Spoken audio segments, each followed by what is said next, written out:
Well, to Lebanon now, it was pulled into the conflict between Iran, Israel, and the United States when Hezbollah attacked Israel in retaliation for the assassination of Iran's supreme leader. Now, a reminder of the current humanitarian crisis in the country. Israeli attacks aimed at wiping out Hezbollah have caused widespread damage and casualties, killing nearly 800 people, internally displacing 850,000. Israel has expanded its operations in the south, is issuing massive evacuations for 10% of that region. One of the latest attacks to draw international condemnation was on a health center in the village of Burj Khalifa. The strike there killed 12 people. That meant on-duty doctors, paramedics, and nurses. Here's the local mayor condemning the crime. This center had been providing services to more than 17,000 patients and had made great efforts under these difficult circumstances. A volunteer team worked at the center providing services to civilian patients, and the staff were also civilians. Then, for more, we can speak to Iva Kovic-Chahine, head of L'Orient Today News. Hello to you.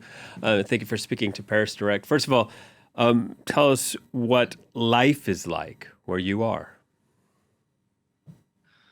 Hi, William. Thank you for having me. So the situation in Lebanon has been growing more and more tense, especially so after Wednesday night's joint attack between Hezbollah and Iran on Israel, and the continuation of that, which targeted more and more the Gulf countries. As you mentioned, there's more than 800,000 displaced people. The targets have not been confined to Beirut's southern suburbs anymore. Central Beirut has been targeted, areas on Beirut's Corniche or waterfront where thousands of displaced people were seeking refuge. Multiple strikes on other neighborhoods within Beirut. Everyone is scared. The situation is unfolding very, very fast for now. Yeah, and as you're speaking to us, we're looking at live images from Beirut. You can't even see the sky, just to get an idea of how much the city's gone through. You mentioned the joint attacks from Iran and Hezbollah. That's the big development this week. How significant is that? Well, that is part of a big, let's say, moment in this war, which also started with the closing of the Hormuz Strait. So what Tehran managed to do is to regionalize the conflict and expose to the Gulf states the vulnerabilities of the U.S. protection that they have. The closure of the Hormuz Strait it's virtually at a halt right now. That has impact on the global economy. But also before that, the appointment of Mujtaba Khamenei as Iran's new supreme leader has also fortified Iran's position in a way. So all of these signs of resilience, if we can say, could force Israel and the United States, and is already forcing them to reconsider their calculations. But, reinforcing its resilience, Iran, but we still haven't seen the new supreme leader. Is that a question? Well, I want to say, how strong is that reinforcement? If we haven't seen this new supreme leader, if we haven't heard him, all that was issued was a statement that was read out on air. Well, I would say that for now we're seeing actions. So we're seeing the closure of the Strait of Hormuz. We're seeing joint attacks. We're seeing more attacks on the Gulf states. The supreme leader in himself, appearing or not, has so far not had a big impact on these actions themselves. But it seems that he might be even more hardliner than his father was. So we'll see where that will lead. Yeah, and going back to Lebanon, Israel widening its campaign in the south of the country. What is its stated objective, and what are the effects on the ground? Israel's objective for Lebanon is, and has always been, getting rid of Hezbollah, or creating a tampon zone in the south. It has issued more and more blanket evacuation orders in the past day. The first one was last week for everything that is south of the Litani. It was followed yesterday by something that goes even further north than that, so anything that is south of the Zaharani River.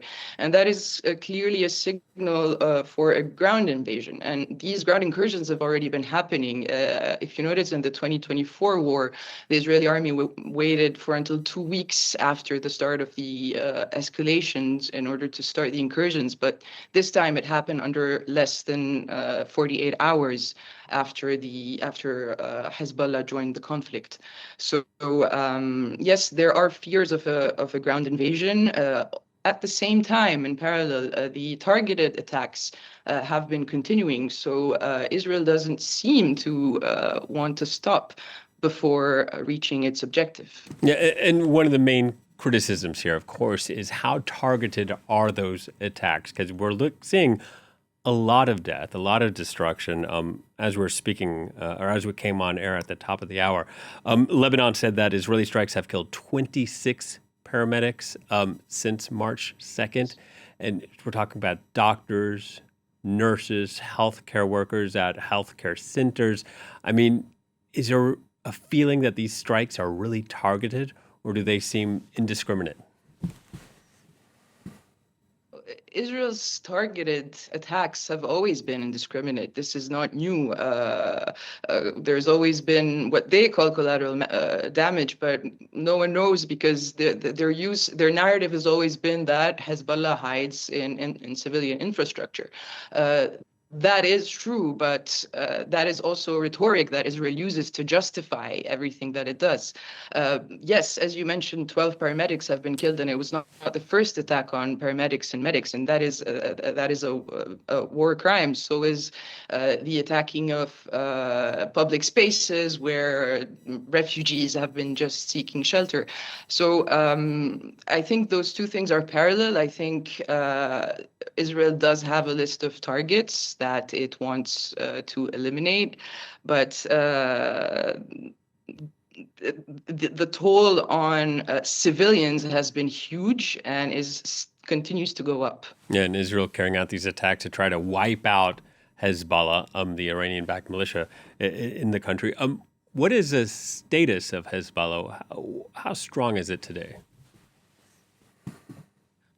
Hezbollah has been clearly weakened by the 2024 war, and this one it has said so itself. It has lost the sympathy of a big part of its base when it decided to avenge the assassination of Khamenei. We have spoken to people on the ground who have expressed rage, but this is also a sequence of narratives that we've seen before, even if it was stronger this time, where the popular base will react to that, but then seeing the extent of Israeli expansion of attacks and the Israeli general hubris, the popular base will then again adapt and react to what it's feeling. The situation on the ground is very volatile. Hezbollah's military capacities are definitely less than what they were before. They have had a show of muscle on Wednesday when they joined the attack with Iran. But does that mean that they have something more to show? At this point, it is unclear. Lebanon's a very diverse country, as you well know. And with this mass evacuation, 800,000 people, well over 800,000 people, if we're being honest, internally displaced in a very small country. I'm wondering what that means on the ground, if sectarian tensions are rising or intercommunal tensions are rising or not. Well, there have been certain small incidents here and there, which are normal in a country as communitarily diverse, as you mentioned. It seems to be on the calmer end so far, but on the ground, William, you'll see people everywhere staying in their cars, staying on the street, just trying to find refuge, and they're still being targeted wherever they go. The tensions will likely start to rise at some point, and that is where the Lebanese government has to step in. Some measures have been put in place. Shelters have been developing and being secured more and more. But it is a very volatile situation, and it would not be surprising if tensions start rising here and there between the various communities. Yeah, hundreds of shelters already in place, but hundreds more likely are needed. You know, you need Lebanon's government to step up to the plate here, but they can't do it alone. They need international help. This Saturday, we heard from France's president, Emmanuel Macron, said he's ready to host talks to try and facilitate ceasefire discussions between Israel and Lebanon. Are you hopeful that anything could come from that?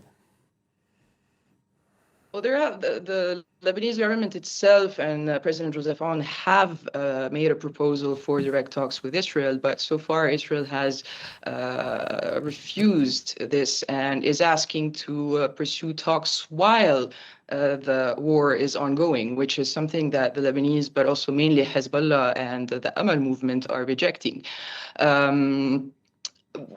I think the international community is trying to put pressure on that. As you said, President Emmanuel Macron has asked for it, but it's a bit of a vicious cycle in a sense where the conditions that Israel is asking for, which is for the government to completely disarm Hezbollah, are not currently happening, because in order for them to do that, the government and the chief of the army are asking for a cessation of the Israeli hostilities so that they can implement the plans to disarm Hezbollah.